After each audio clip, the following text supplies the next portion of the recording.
वो सबके सामने पूरे कुनबे को उन्होंने आरएएस बना दिया।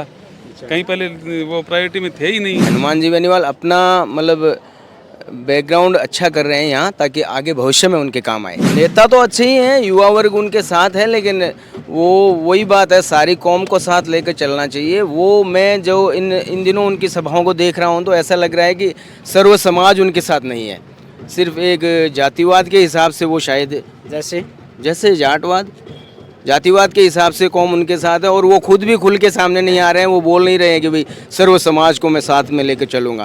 अनिल जी शर्मा कह रहे हैं कि मैं भवनलाल जी का सपना पूरा करूंगा। इसका मतलब ये हो गया कि अनिल शर्मा तो भवनलाल जी से बड़े हो गए। उनके सपने वो 35 साल में ही हमारे शासन में नहीं कर पाए, तो वो 6 महीने में कैसे सपना पूरा करें। चुनाव मुद्दों से शुरुआत होती है, लेकिन जब नज़दीक आते हैं तो ये मतलब जातिवाद पे आके टिक जाता है। बिल्कुल यही है, राजनेता यही करेंगे, जातिवाद पे टिकेंगे, और उनके पास कुछ नहीं है। 35 साल में नहीं हुए तो हो सकता है ये 1 साल में कर दें। भवनलाल जी हो सकता है इनसे कमज़ोर होंगे। जाट बाहुल्य इलाका है, वहाँ पे जाटों के नेता को भेजा जा रहा है। ब्राह्मण बाहुल्य इलाका है, ब्राह्मणों के राजपूतों के नेताओं को भेजा जा रहा है। सारे नेता हर प्रकार के वादे, क्योंकि अब तो सीजन है नेताओं की, तो उनका तो फर्ज बनता है कि वही वो वादे तो करेंगे। तो हमारा गाँव है, शिक्षित गाँव है, ठीक है, और ये कुशासन से हम लोग परेशान हैं सब, और कांग्रेस सरकार से हम परेशान आने वाला है हमारा परिणाम, क्योंकि नीट 2022 में रेशो वाइज सीकर से सबसे ज्यादा सिलेक्शन देने वाला इंस्टीट्यूट बना आयाम। अभिजीत चौधरी ने ओबीसी में 122वीं और वरुण शर्मा ने जनरल 683वीं रैंक प्राप्त की। For NEET, CUET and foundation course, join IAM Career Institute at Piprali Road, Sikar. Admissions open. Call 7300-1155. मेरा नाम है अभिषेक जाखड़, आप देख रहे हैं RJTV24। RJTV24 की चुनावी यात्रा लगातार गांव-गांव, ढाणी-ढाणी जा रही है। इसी के चलते आज हम हैं रतनगढ़ विधानसभा क्षेत्र से नज़दीक गोगासर गांव में। सरदार सर में सेमीफाइनल चल रहा है, 2023 में फाइनल होगा। अभी इसी वक्त कुछ देर पहले राजेंद्र राठौड़ आके गए थे, जो भाजपा के लिए वोट के मांग कर रहे हैं। अभी गांव के कुछ युवा साथी हैं, बुजुर्ग हैं, उन सबसे वार्ता करेंगे कि उपचुनाव में आप किसे क्या देखते हैं। इसी के चलते नमस्कार सर, आपका RJTV24 में स्वागत है। थैंक यू सर, सबसे पहले तो ये बताइए कि आप उपचुनाव को कैसे देखते हैं, क्या लगता है आपको? ये सेमीफाइनल ही है, यहाँ पे 2023 का सेमीफाइनल है। यहाँ पे जैसे 35 साल तक भंवरलाल जी का राज रहा है, कांग्रेस का राज था, तो उन्होंने क्या क्या कार्य करवाए हैं? हमारे यहाँ तो 35 साल कर नहीं रहा, क्योंकि ये पहले रतनगढ़ विधानसभा क्षेत्र में पहले ही था। रतनगढ़ में आता था। जो रूटीन के काम है वही काम, कोई स्पेशल कोई पिछले काम 4 नहीं साल के कार्यकाल की बात कर ले। वो रूटीन के काम है, सिर्फ जो रूटीन में काम होते हैं वही है, कोई स्पेशल कुछ नहीं किया। विकास की बात करें तो आपके गांव में जैसे मोटी मोटी समस्याएं हर गांव में देखने को मिलती है, सड़क की है, बिजली के, पानी की है, ये सारी, इनमें से आपको क्या लगता है? विकास का काम हमारे गांव में सिर्फ बाबड़ा जी के टाइम में ही हुआ है।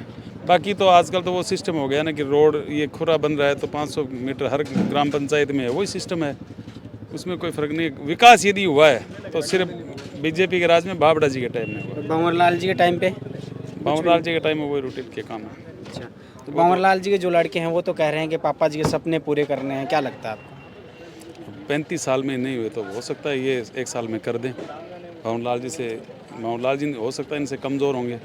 अभी राठौड़ साहब भी आए थे आपके गांव में, वो भी वोट मांग के गए हैं, तो राठौड़ साहब भी जैसे कांग्रेस के जो प्रदेश अध्यक्ष हैं डॉक्टर आसरा जी, उन पर टिप्पणी कर रहे थे, कौन सी चक्की का आटा खाते हैं, RS बना दिया ये, तो उस पर क्या लगता है?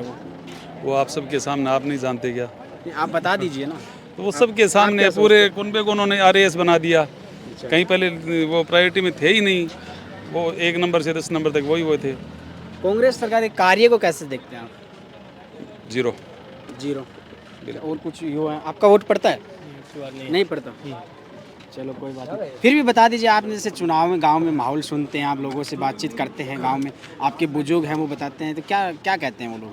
वो कहते हैं अब की बार भाजपा ही आएगी, बीजेपी की सरकार आएगी। अच्छा, जैसे आपके दादाजी वगैरह भी हैं क्या? नहीं, पापा है। पापा हैं, पापा क्या कहते हैं वो लोग? पापा कह रहे हैं बीजेपी जीतेगी इस बार। बीजेपी जीतेगी। चलो शुक्रिया। कौन सी क्लास में पढ़ते हो? मैं फाइनल ईयर में। चलो अच्छा, और भी कुछ युवा साथी हैं, बुजुर्ग। बाबा आप बताइए, भाई साहब आप बताइए, आपको क्या लगता है? गांव में अभी राठौड़ साहब की भी सभा हुई है कुछ देर पहले, आप मतलब इससे क्या देखते हैं? जैसे चुनाव है, जो उपचुनाव, इसके बाद देखो हमारा गाँव है, शिक्षित गाँव है, ठीक है, और ये कुशासन से हम लोग परेशान हैं सब, और कांग्रेस सरकार से हम परेशान हैं सब लोग गांव के। और विकास कार्य की बात रही तो बाबड़ो जी के टाइम में विकास कार्य हुआ था, उसके बाद में हमारे गांव में कोई तरीके का विकास कार्य नहीं हुआ। अब आम जैसे बाउंड्री बनना, ये बनना, रोड होना, खुरा होना, ये तो आम बात है। हर कोई भी मतलब MLA MP हो उसके बजट के हिसाब से होता है। सरपंच में भी पावर होता है, वो भी अपने हिसाब से बजट लाता है, उस हिसाब से कार्य है। कांग्रेस की सरकार में कुशासन में हमारा कुछ काम नहीं हुआ है गाँव का। राजकुमार रणवा जी भी भाजपा ने ज्वाइन कर ली है, तो उससे भी फर्क पड़ेगा क्या आपके यहाँ की पंचायतों हाँ में? जी, बिल्कुल पड़ेगा। हमारे हिसाब से 60% जो उम्मीदवार हैं वो बोलने लग गए हैं, वोट हैं वो बोलने लग गए हैं कि हम राजकुमार जी के साथ हैं। एक चीज़ और बताइए कि जो जो यहाँ पे भंवरलाल जी हैं, वो जो आप पहले तो आप नहीं थे, रतनगढ़ में आते थे, लेकिन अभी आप सरदार शहर में आते हो। पिछले 4 साल के कार्यकाल की बात करें तो उनके जो सुपुत्र है वो 2 साल राज्य मंत्री भी रहे हैं, अभी तो उन्होंने इस्तीफा दे दिया। तो राज्य मंत्री थे उस वक्त, कभी गांव में आए थे वो दर्शन देने के लिए? नहीं, आज तक तो आए नहीं है। अभी वोट मांगने तो आए होंगे। हाँ, वोट मांगने आए हैं, क्या कह के गए? बस विकास कार्य का मुद्दा लेके आए हैं। और किंग पूछो, अनिल जी शर्मा। हाँ, अनिल जी शर्मा कह रहे हैं कि मैं भंवरलाल जी का सपना पूरा करूंगा। इसका मतलब ये हो गया कि अनिल शर्मा तो भंवरलाल जी से बड़े हो गए।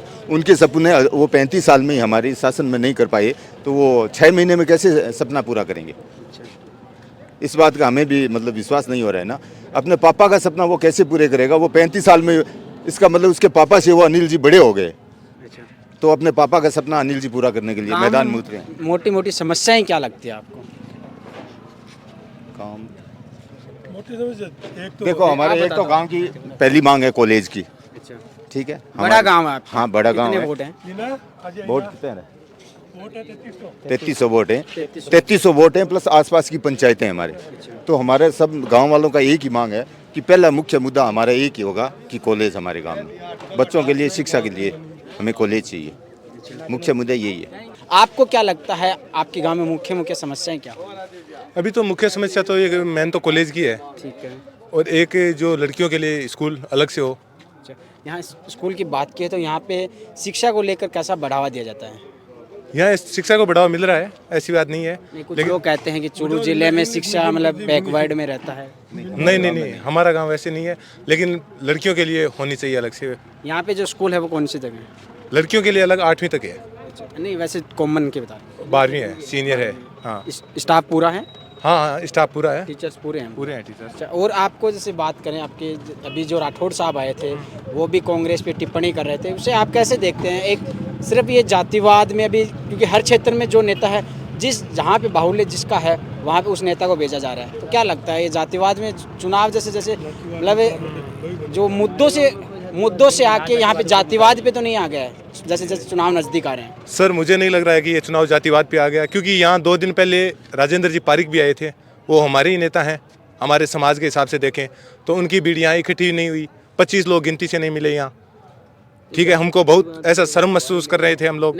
और आज जैसे जाट बाहुल्य इलाका है वहाँ पे जाटों के नेता को भेजा जा रहा है, ब्राह्मण बाहुल्य इलाका है ब्राह्मणों के राजपूतों के नेताओं को भेजा जा रहा है, तो क्या लगता है ऐसे मतलब जैसे जैसे चुनाव मुद्दों से शुरुआत होती है लेकिन जब नज़दीक आते हैं तो ये मतलब जातिवाद पे आके टिक जाता है? बिल्कुल यही है, राजनेता यही करेंगे, जातिवाद पे टिकेंगे, और उनके पास कुछ नहीं है। लेकिन हमारे गांव में कोई जातिवाद कुछ नहीं है, क्योंकि हम राजेंद्र राठौड़ हैं तो राजपूत समाज से हैं, हम उनके भी फैन हैं।